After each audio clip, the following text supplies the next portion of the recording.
aking goal na lang is to really strengthen the chapters and continue the good relationship among all our chapters.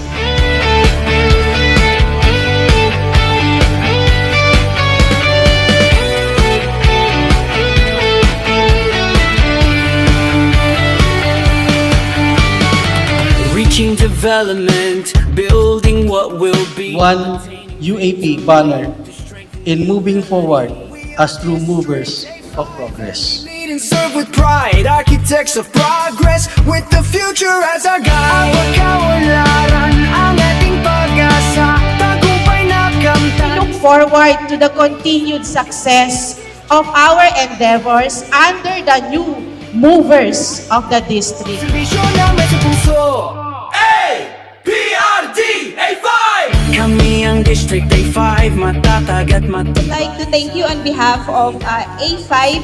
Thank you for your continued support. May na pundasyon, kinabukas ay guguitan. Todo bigay aming serbisyo at hindi na pipilitan. Linaw ang layunin, serbisyo, ambisyon, ang pagunlad ng bayan. Ito'y aming misyon. Kahit mula sa iba't ibang lugar, pare-parehong lakbay, arkitektong sama-sama. 30th UAP National President, Architect Dr. Jonathan V. Manalan, PhD, FUAP, PIEP.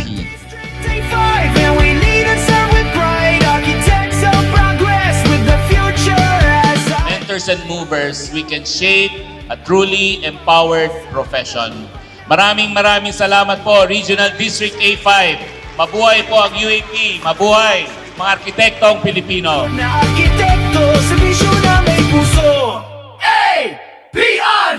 A5! Lahat ng aming proyekto at pangakong inalay sa kaalaman at husay, siguradong tagumpay. Mga plano hanggang istruktura, ang damdamin ay buo, gumuguhit para sa kinabukasan, pangarap ay totoo. Arkitektong tagapagunlad, sama-sama sa layunin, malikhain at makabago, di natatapos ang gawain. Karangalan na nakaraan sa kinabukasan, isigugulo, malikhaing arkitekto, siyang pagunlad ay susunod.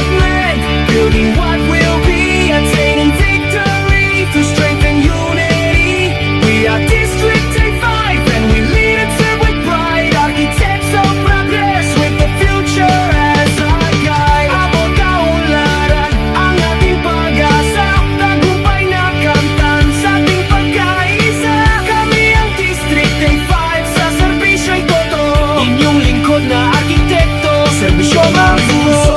Mas movers of progress! Sa anumang paghamon, sabay na lalaban. District Madam District Director, I now turn over to you this gavel I now turn over to you this gavel as a symbol of authority to preside over the affairs of the district.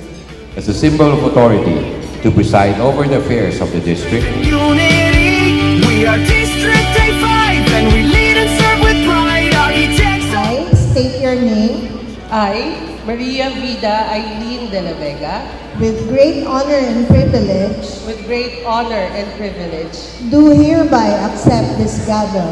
do hereby accept this gavel. The symbol of authority shall be used to govern my district. The symbol of authority shall be used to govern my district. Sa ating pagkaisa, kami ang District A5, sa serbisyo'y totoo. Inyong lingkod na That I will obey the laws and legal orders promulgated by the duly constituted authorities of the Philippines.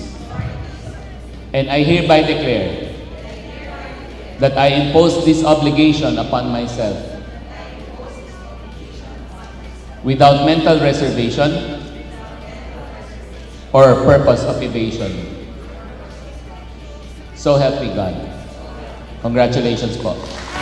pag-asa.